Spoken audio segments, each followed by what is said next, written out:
ओम शांति। 12 दिसंबर 2020 की मुरली है। बाबा ने कहा, मीठे बच्चे, अपनी तकदीर ऊंच बनानी है तो कोई से भी बात करते देखते बुद्धि का योग एक बाप से लगाओ। प्रश्न है, नई दुनिया की स्थापना के निमित्त बनने वाले बच्चों को बाप का कौन सा डायरेक्शन मिला हुआ है? उत्तर है, बच्चे, तुम्हारा इस पुरानी दुनिया से कोई कनेक्शन नहीं है। अपनी दिल इस पुरानी दुनिया से मत लगाओ। जांच करो, हम श्रीमत के बरखिलाफ कर्म तो नहीं करते हैं। रूहानी सर्विस के निमित्त बनते हैं। गीत है, भोलेनाथ से निराला, शंभुनाथ से निराला कोई और नहीं, ऐसी बिगड़ी बनाने वाला कोई और नहीं। ओम शांति। अब गीत सुनने की कोई जरूरत नहीं रहती। गीत अक्सर करके भक्त ही गाते हैं और सुनते हैं। तुम तो पढ़ाई पढ़ते हो, ये गीत भी बच्चों के लिए ही खास निकले हुए हैं। बच्चे जानते हैं बाप हमारी तकदीर ऊंच बना रहे हैं। अब हमको बाप को ही याद करना है और देवी गुण धारण करने हैं। अपना पोता मेल देखना है, जमा होता है या ना घाटा होता रहता है। हमारे में कोई खामी तो नहीं है। अगर कमी है जिससे हमारी तकदीर में घाटा पड़ जाएगा तो उसको निकाल देना चाहिए। इस समय हर एक को अपनी तकदीर ऊंच बनानी है। तुम समझते हो हम ये लक्ष्मी नारायण बन सकते हैं अगर सिवाय एक बाप के और कोई को याद नहीं करेंगे तो। कोई से बात करते देखते हुए बुद्धि का योग वहां एक के साथ लगा रहे। हम आत्माओं को बाप को ही याद करना है। बाप का फरमान मिला हुआ है, सिवाय मेरे और कोई से दिल नहीं लगाओ और देवी गुण धारण करो।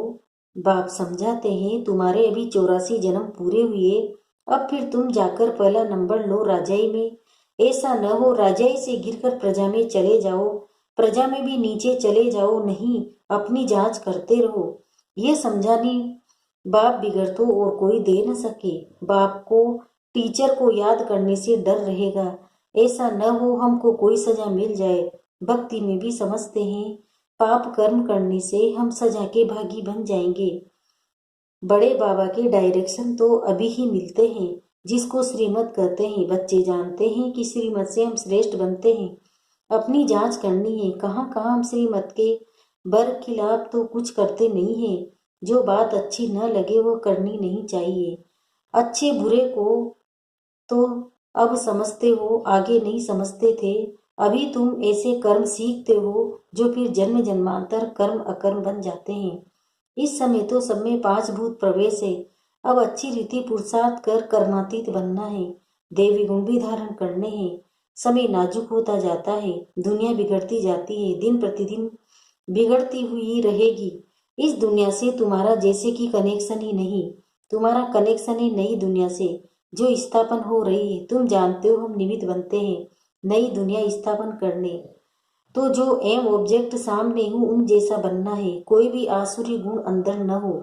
रूहानी सर्विस में लगे रहने से उन्नति होती है।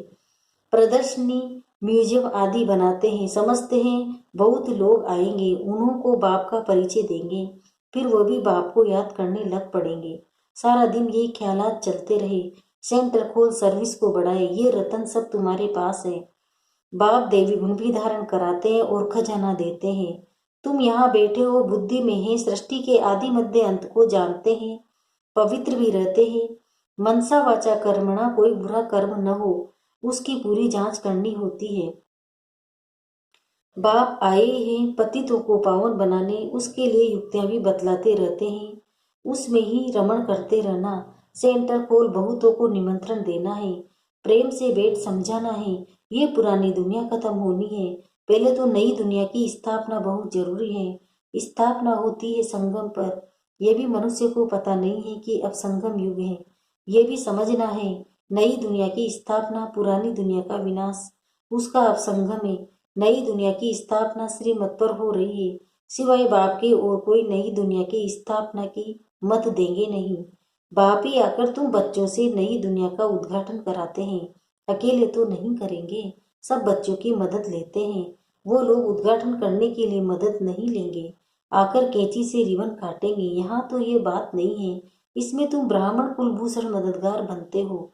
सब मनुष्य मात्र रास्ता बिल्कुल मूझे हुए हैं। पतित दुनिया को पावन बनाना ये बाप का ही काम है। बाप ही नई दुनिया की स्थापना करते हैं, जिसके लिए रूहानी नॉलेज देते हैं। तुम जानते हो बाप के पास नई दुनिया की स्थापना करने की युक्ति है। भक्ति मार्ग में उनको पुकारते हैं ना, हे पतित पावन आओ। भल शिव की पूजा भी करते रहते हैं, परंतु ये जानते नहीं कि पतित पावन कौन है। दुख में याद तो करते हैं, हे भगवान, हे राम। राम भी निराकार को ही कहते हैं, निराकार को ही ऊंच भगवान कहते हैं, परंतु मनुष्य बहुत मूझे हुए हैं। बाप ने आकर निकाला है। जैसे भाग्य में मनुष्य मूझ जाते हैं ना, ये तो है बेहद की बात। बहुत बड़े जंगल में आकर पड़े हैं। तुमको भी बाप ने फील कराया है हम किस जंगल में पड़े थे। ये भी अब पता पड़ा है, ये पुरानी दुनिया है, इनका भी अंत है। मनुष्य तो बिल्कुल रास्ता जानते ही नहीं, बाप को पुकारते रहते हैं। तुम अभी पुकारते नहीं हो। अभी तुम बच्चे ड्रामा के आदि मध्य अंत को जानते हो, सो भी नंबर वार। जो जानते हैं वह बहुत खुशी में रहते हैं, औरों को भी रास्ता बताने में तत्पर रहते हैं। बाप तो कहते रहते हैं बड़े बड़े सेंटर खोलो, चित्र बड़े बड़े होंगे तो मनुष्य सहज समझ। बच्चों के लिए चित्र जरूर चाहिए, बताना चाहिए। ये भी स्कूल है, यहाँ के ये वंडरफुल मैप्स हैं। उन स्कूलों के नक्शे में तो होती है हद की बातें, ये है बेहद की बातें। ये भी पाठशाला है जिसमें बाप हमको सृष्टि के आदि मध्य अंत का राज बताए और लायक बनाते हैं। मनुष्य से देवता बनने की ये ईश्वरीय पाठशाला है। लिखा हुआ ही है ईश्वरीय विश्वविद्यालय, ये है रूहानी पाठशाला। सिर्फ ईश्वरीय विश्वविद्यालय से भी मनुष्य समझ नहीं सकते, यूनिवर्सिटी भी लिखना चाहिए। ऐसा ईश्वरीय विश्वविद्यालय कोई है नहीं। बाबा ने कार्ड्स देखे थे, कुछ अक्षर भूले हुए थे। बाबा ने लिखा, कितना बार कहा, प्रजापिता अक्षर जरूर डालो, फिर भी बच्चे भूल जाते हैं। लिखत पूरी होनी चाहिए। जो मनुष्य को मालूम पड़े कि ये ईश्वरीय बड़ा कॉलेज है, बच्चे जो सर्विस पर उपस्थित है, जो अच्छे सर्विसेबल है, उन्हों को भी दिल में रहता है हम फलाने सेंटर को जाकर उठावे, ठंडा पड़ जा गया उनको जगावे। क्योंकि माया ऐसी है जो घड़ी घड़ी सुला देती है। मैं स्वदर्शन चक्रधारी हूँ, ये भी भूल जाते हैं। माया बहुत अपोजिशन कराती है। तुम युद्ध के मैदान में हो, माया मोड़ कर उल्टे तरफ ले जाए, उसकी बड़ी संभाल करनी है। माया के तूफान तो सभी को लगते हैं, कोई अथवा बड़े सब युद्ध के मैदान में हो, पहलवान को माया के तूफान हिला न सके, वह अवस्था भी आने वाली है। बाप समझाते हैं समय बड़ा खराब है, हालतें बिगड़ती हुई है, राजाई तो सब खत्म हो जानी है, सबको उतार देंगे, फिर प्रजा का प्रजा पर राज्य सारी दुनिया में हो जाएगा। तुम अपनी नई राजाई स्थापन करते हो तो यहाँ राजाई का नाम भी खत्म हो जाएगा, पंचायती राज्य होता जाता है।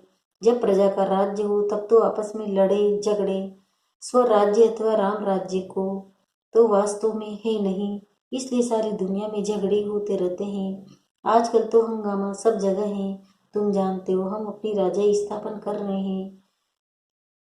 तुम सबको रास्ता बताते हो। बाप कहते हैं मामेकम याद करो, बाप की याद में रहो, औरों को भी यह समझाना है। दे अभिमानी बनो, दे अभिमान छोड़ो। ऐसे नहीं कि तुम्हारे में भी सब दे अभिमानी बने, नहीं बनने का है। तुम पुरुषार्थ करते हो और औरों को भी कराते हो, याद करने की कोशिश करते हैं फिर भूल जाते हैं। पुरुषार्थ यही करना है, मूल बात है बाप को याद करना। बच्चों को कितना समझाते हैं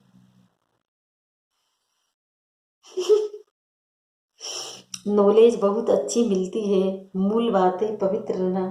बाप पावन बनाने आए हैं तो फिर पतित नहीं बनना है। याद से तुम सतो प्रधान बन जाएंगे, ये भूलना नहीं है। माया इसमें ही विघन डाल भुला देती है। रात दिन ये तात रहे हम बाप को याद कर सतो प्रधान बने। याद ऐसी पक्की होनी चाहिए जो पिछाड़ी में सिवाय एक बाप के और कोई भी याद न पड़े। प्रदर्शनी में भी पहले पहले ये समझाना चाहिए, ये है सबका बाप ऊंच ते ऊंच भगवान, सबका बाप पतित पावन सदगति दाता, ये है यही स्वर क्या रचयिता है। अभी तुम बच्चे जानते हो बाप आते ही संगम युग पर बाप ही राजयोग सिखलाते हैं। पति पावन एक के सिवाय दूसरा कोई हो नहीं सकता। पहले पहले तो बाप का परिचय देना पड़ता है। अब एक एक को ऐसे एक पर बैठ समझाओ तो इतनी भीड़ को कैसे समझा सकेंगे। परंतु पहले पहले बाप के चित्र पर समझाना मुख्य है। समझाना पड़ता है। भक्ति है अथाह, ज्ञान तो है एक। बाप कितनी युक्तियां बच्चों को बतलाते रहते हैं। पति पावन एक बाप है, रास्ता भी बताते हैं। गीता कब सुनाई ये भी किसी को पता नहीं। द्वापर युग को कोई संगम युग नहीं कहा जाता। युगे युगे तो बाप नहीं आते। मनुष्य तो बिल्कुल मूझ पड़े हैं। सारा दिन ये ख्यालात चलते हैं, कैसे कैसे समझाया जाए। बाप को डायरेक्शन देने पड़ते हैं। टेप पर भी मूल्य पूरी सुन सकते हैं। कोई कोई कहते हैं टेप द्वारा हम सुन रहे हैं, क्यों न डायरेक्ट जाकर सुने। इसलिए सम्मुख आते हैं। बच्चों को बहुत सर्विस करनी है, रास्ता बताना है। प्रदर्शनी में आते हैं, अच्छा अच्छा भी कहते हैं। फिर बाहर जाने से माया के वंडरफुल वायुमंडल में सब उड़ जाता है। सिमरन नहीं करते, उनकी फिर पीठ करनी चाहिए। बाहर जाने से माया खींच लेती है। गोरख धंधों में लग जाते हैं। इसलिए मधुबन का गायन है। तुमको तो अभी समझ मिली है, तुम वहां भी जाकर समझाएंगे गीता का भगवान कौन है।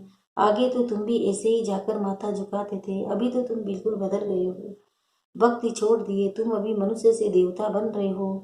बुद्धि में सारी नॉलेज है, और क्या जाने प्रजापिता ब्रह्मा कुमार कुमारियां कौन है।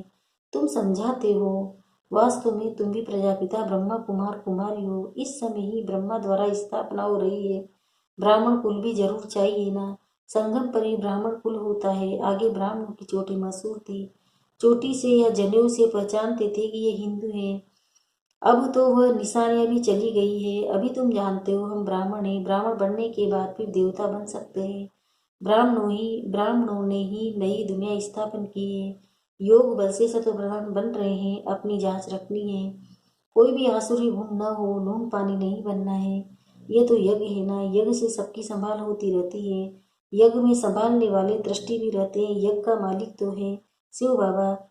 यह ब्रह्मा भी दृष्टि है। यज्ञ की संभाल करनी पड़ती है। तुम बच्चों को जो चाहिए यज्ञ से लेना है, और कोई से लेकर पहनेंगे तो वो याद आता रहेगा। इसमें बुद्धि की लाइन बड़ी क्लियर चाहिए। अब तो वापस जाना है, समय बहुत थोड़ा है, इसलिए याद की यात्रा पक्की रहे, यही पुरुषार्थ करना है। अच्छा, मीठे मीठे से खिलते बच्चों प्रति माता पिता बाप दादा का याद प्यार और गुड मॉर्निंग। रूहानी बाप की रूहानी बच्चों को नमस्ते। हम रूहानी बच्चों की भी रूहानी माता पिता बाप दादा को याद प्यार गुड मॉर्निंग। नमस्ते नमस्ते नमस्ते। शुक्रिया बाबा, शुक्रिया आपका पद्मा पदम, शुक्रिया। धारणा के लिए मुख्य सार है। पहला है, अपनी उन्नति के लिए रूहानी सर्विस में तत्पर रहना है।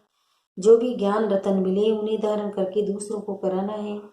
अपनी जांच करनी है, हमारे में कोई आसुरी गुण तो नहीं है। हम दृष्टि बनकर रहते हैं, कभी लून पानी तो नहीं बनते। बुद्धि की लाइन क्लियर है। वरदान, कहना सोचना और करना, इन तीनों को समान बनाने वाले ज्ञानी तू आत्मा भव।